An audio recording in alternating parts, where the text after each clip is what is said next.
Hello guys, welcome to my biotech vision channel पर आपका स्वागत है। और आज हम जानने वाले हैं नीट क्या होता है। NEET नीट के बारे में आज कंप्लीट जानकारी लेने वाले हैं। तो इस वीडियो को फुल देखिएगा और जानिएगा कि नीट क्या होता है। तो सबसे पहले बता दें कि NEET नीट होता है, NIT नहीं बल्कि NEET होता है, जिसका फुल फॉर्म होता है national eligibility cum entrance test full test. मतलब कि नीट का फुल फॉर्म क्या होता है, national eligibility cum entrance test. NEET क्या होता है, तो नीट भारत के एकमात्र राष्ट्रीय प्रवेश परीक्षा है जिसके माध्यम से छात्र MBBS, BDS, BMS, BHMS, BUMS, BSMS और अन्य मेडिकल आयुष कोर्सों में एडमिशन लेते हैं। और नीट कौन कर सकता था, आपको मालूम हो गया कि नीट का एग्ज़ाम किस लिए होता है। तो नीट का एग्ज़ाम इसलिए होता है कि आप MBBS, BDS, BMS, BHMS, BUMS, BSMS और अन्य मेडिकल जो कोर्सेस होता है, जैसे वेटनरी होता है, वो सब में आप एडमिशन लेकर एक डॉक्टर बन सके। तो आगे चलते हैं। तो नीट कौन कराता है, तो आप सबसे पहले जानना होगा आपको कि नीट कौन कराता है। तो नीट का जो इसके नीट का एग्ज़ाम कौन लेता है, तो नीट का exam national testing agency NTA द्वारा आयोजित होता है। तो हम आपको बता दें कि जो नीट कराता है ना, उसका नाम है NTA, नेशनल टेस्टिंग एजेंसी, जो नीट का एग्ज़ाम कराता है। और नीट से किन कोर्स में एडमिशन मिलता है, तो आपको मालूम हो गया है कि किन कोर्सों के में एडमिशन मिलता है। तो नीट के थ्रू MBBS, जिसका फुल फॉर्म होता है bachelor of medicine bachelor of surgery, जो MBBS डॉक्टर बनते हैं। BDS, bachelor of dental surgery, जो दांतों का डॉक्टर होता है। आयुष कोर्स जैसे BMS, BHMS, BUMS, BSMS में एडमिशन मिलता है। और उसके नीचे है BVSC SH, मतलब जो वेटनरी जानवरों का डॉक्टर होता है, वेटनरी डॉक्टर कहा जाता है, उसमें एडमिशन मिलता है। तो नीट के लिए एलिजिबिलिटी क्या है, मतलब कि आप नीट कब दे सकते हैं। तो इसके एलिजिबिलिटी क्राइटेरिया दिया गया है, मतलब कि आप 12वीं कक्षा में फिजिक्स, केमिस्ट्री, बायोलॉजी लेते हैं तो आप नीट के लिए एलिजिबल है। तो आप अगर आप मैट्रिक में हैं तो आप 12th में जाकर मतलब साइंस लिए, फिजिक्स, केमिस्ट्री, बायोलॉजी हो आपके सब्जेक्ट में, और हर सब्जेक्ट में 50%, मतलब पूरा फुल सब्जेक्ट मिलाकर 50%। OBC ST को 40%, इतना नंबर आना चाहिए किसी भी मान्यता बोर्ड एग्ज़ाम से। तो आयु सीमा, इसका जो आयु सीमा क्या है, मतलब कि जो एज लिमिट है, एज के बारे में हम चर्चा करने वाले हैं। तो एज के बारे में इसमें दिया गया जो मिनिमम जो एज है 17 वर्ष है, और अधिकतम कोई भी जो मैक्सिमम है, कोई भी इसका एज नहीं है। 17 वर्ष के हो गए हैं आप तो 17 वर्ष से जितना भी बड़ा कोई भी अभी आदमी दे सकता है। इस नियम में कोई अभी नियम नहीं चालू हुआ है कि वो 17 वर्ष से चाहे इतना हो, बीच में है 17 से आगे है, जितना भी हो, 17 वर्ष हो गया है, जितना भी हो, आप इस एग्ज़ाम को देने के लिए एलिजिबल है।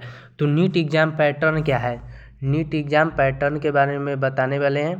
तो नीट एग्ज़ाम विषय, जो सब्जेक्ट आपको होने वाला है, फिजिक्स, केमिस्ट्री, बायोलॉजी, आपको पहले ही बता दिया गया है। यहाँ पर देखिए, आपको पहले ही बता दिया गया है, नीट में 12वीं में फिजिक्स, केमिस्ट्री, बायोलॉजी लाना अनिवार्य है।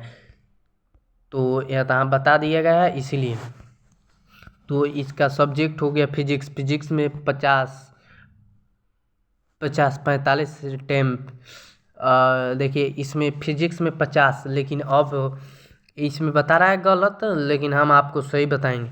जो फिजिक्स में है आपको 45, पहले 50 आता था लेकिन अब 45 ही है। 45 क्वेश्चन रहेगा, 45 अटैम्प्ट करना होगा। अंक है 180 नंबर का, एक क्वेश्चन 4 नंबर का रहता है और नेगेटिव मार्किंग 1 रहता है। और केमिस्ट्री का फिर 45 से रहता है, ये पहला वाला दिया गया है, पुराना है।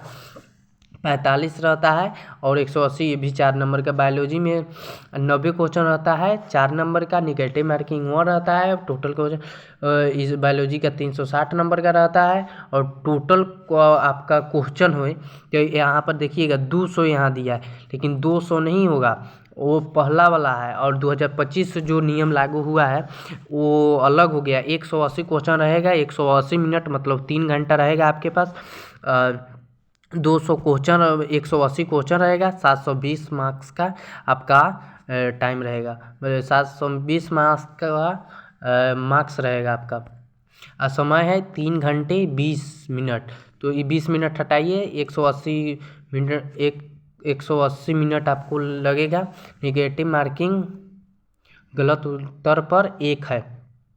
नीट सिलेबस क्लास 11th और 12th NCERT। और आपको चल कर आगे पढ़ेंगे कि नीट सिलेबस क्या है, ये सब जान लिए। तो अब हम बताएंगे नीट सिलेबस क्या है। तो नीट सिलेबस में देखिए क्लास 11th और 12th का NCERT, जितना भी NCERT हो उसका एक एक लाइन आप पढ़ जाए, एक 11th और 12th का, आप इसमें 100% पास हो जाएंगे। मतलब NCERT पर सिर्फ फोकस करना है, और से नहीं कि वो भारतीय भवन वो सब नहीं करना है, सिर्फ NCERT पर ध्यान दीजिए। 11th 12th physics chemistry biology. आप नीट या JEE में कुछ जो NTA जो भी एग्ज़ाम डायरेक्ट करता है उस सब में NCERT है कंपलसरी।